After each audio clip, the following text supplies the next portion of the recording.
শহরে মহল্লায় যে লাখে লাখে মানুষের ভিড় জমা হয়ে আছে সেই সবার জন্য। এবং এই লাখে লাখে মানুষ যে জড়ো হয়েছেন, আজকে 6 মাস কেটে যাওয়ার পরেও জড়ো হতে পারছেন, এটা কেবল ওই ভয়ঙ্কর ঘটনার বিভীষিকা থেকে উঠে আসে না, এটা উঠে আসে আরো যে জায়গা থেকে, সেটা আসলে এই আন্দোলনের গণ আন্দোলন হয়ে ওঠার যে নির্দিষ্ট দিকচিহ্ন, সেদিকে আমাদের চোখ ফেরাতে বাধ্য করে। আমরা প্রথম দিন থেকে বারবার যেদিকে চোখ রাখতে চেয়েছি, যে বিষয়কে নিশ্চিত করতে চেয়েছি যে এই আন্দোলনের কোনো একজন নেতৃত্ব থাকবে না, এই আন্দোলন কোন একটা নির্দিষ্ট রাজনৈতিক দলের পতাকার তলে আশ্রয় খুঁজবে না। তার ফলে সমাজের প্রত্যেকটা শ্রেণীর, প্রত্যেকটা লিঙ্গের, বিভিন্ন পেশার মানুষ যে মনে করেছেন, যে কোনো ভাবে মনে করেছেন ন্যায় বিচারের প্রশ্ন এই মুহূর্তে সবচেয়ে গুরুত্বপূর্ণ প্রশ্ন, তারা এই আন্দোলনের সঙ্গে নিজেকে একাত্ম বোধ করতে পেরেছেন। এবং সেখানে দাঁড়িয়েই কিন্তু আজকের এই যে যুগ, আজকের এই যে সময়, যেখানে বিগত কয়েক দশক বিভিন্ন ভোটের রাজনীতির যে দলগুলো আছে, তারা একের পর এক আন্দোলনকে আমরা দেখেছি কলুষিত করেছে নিজের ক্ষুদ্র স্বার্থ সম্পন্ন করার জন্য।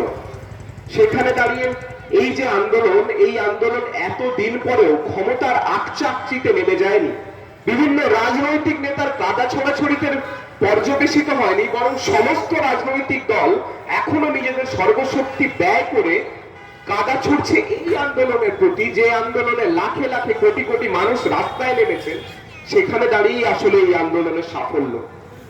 তার কারণ স্বাধীনতার পরে ভারতবর্ষ তথা পশ্চিমবঙ্গের যে ইতিহাস, সেই ইতিহাস কিন্তু আমাদেরকে চোখে আঙুল দিয়ে দেখিয়েছে বিভিন্ন দেশ এবং বিভিন্ন রাজ্যে বিভিন্ন সময় সমস্ত যে মেয়েদের উপর অত্যাচার এবং সাধারণ মানুষের উপর অত্যাচার ঘটেছে, সেই সমস্ত কোন ক্ষেত্রেই যখন প্রভাবশালীরা জড়িত থেকেছে, তাতে কিন্তু মানুষ ন্যায় বিচার পায়নি।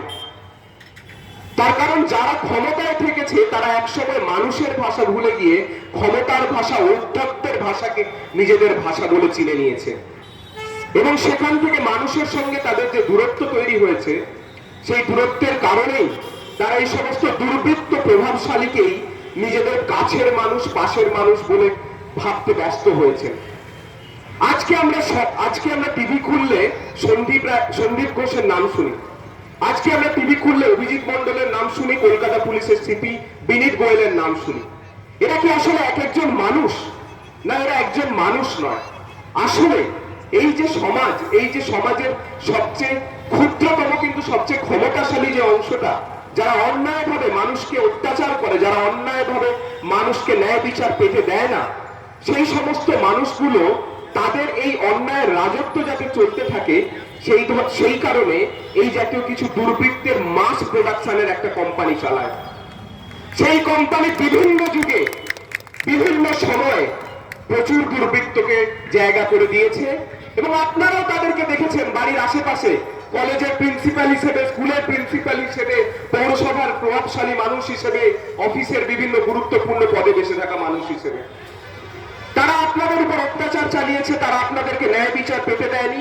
আমরা আজকে পোশাকি ভাষায় বলছি থ্রেট কালচার। কিন্তু ভয়ের রাজনীতি তো আজকের নতুন কথা নয়। যে দলই ক্ষমতায় থাকুক না কেন, তারা কখনোই ভয়ের রাজনীতি থেকে বিরত থাকেনি। কিন্তু মানুষ দিনের শেষে দেখিয়ে দিয়েছে ভয় দিয়ে কখনো শিরদাঁড়াকে জয় করা যায় না। আর তাই প্রতিদিন মিছিল বেড়েছে, মিছিলে মানুষের ভিড় বেড়েছে, মিছিল থেকে স্লোগান উঠেছে বিচারের উদ্দেশ্যে। আর তাই যে আন্দোলন শুরু হয়েছিল আমাদের দিদির ন্যায় বিচার চেয়ে, সেই আন্দোলন ধীরে ধীরে প্রত্যেক দিন এক একজন ক্ষমতাশালী ব্যক্তি ন্যায় বিচারকে অবস্ট্রাক্ট করতে চেয়েছেন, বাধা দিতে চেয়েছেন। এবং এই আন্দোলনে তারা ইনজাস্টিসের পক্ষ নিয়েছেন। আপনারা মাথা উঁচু করে থেকে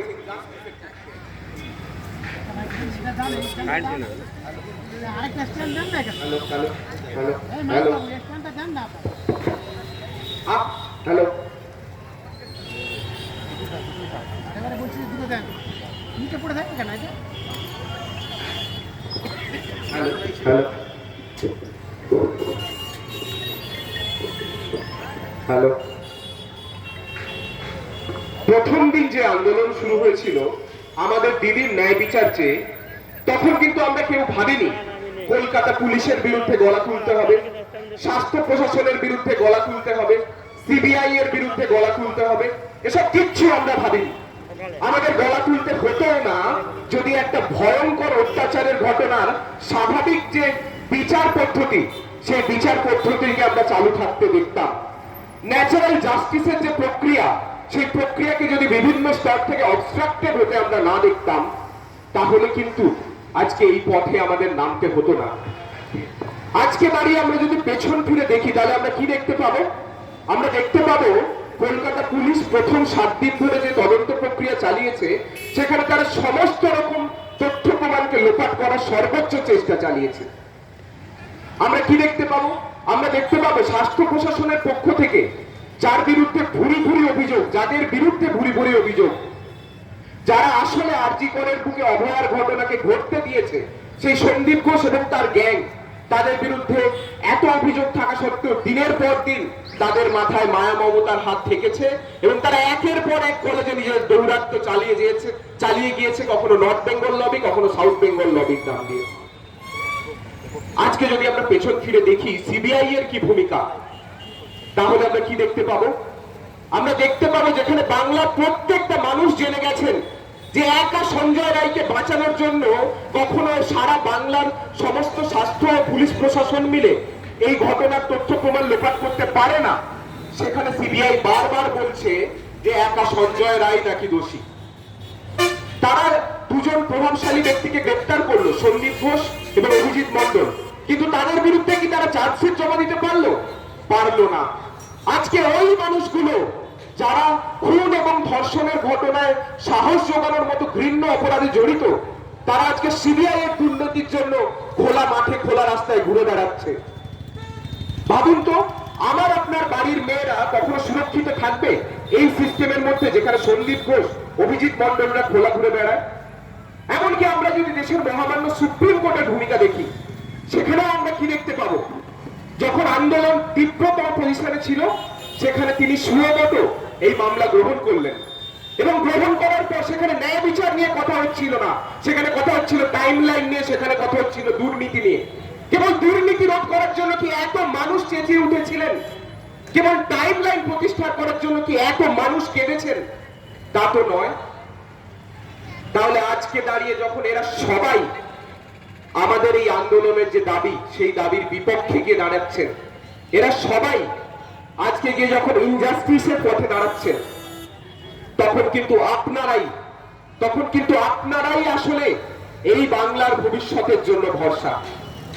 কারণ আজকে সমাজ যে জায়গায় গিয়ে পৌঁছেছে, সেখানে প্রতিদিন আমরা দেখতে পাচ্ছি যে ন্যায় বিচার পাচ্ছে না, গরিব মানুষ ন্যায় বিচার পাচ্ছে না, সাধারণ মানুষ ন্যায় বিচার পাচ্ছে না, অন্যায়ের ভিড় প্রতিদিন বাড়ছে। আজকে দাঁড়িয়ে তাই মানুষকে রাজপথে দাঁড়িয়েই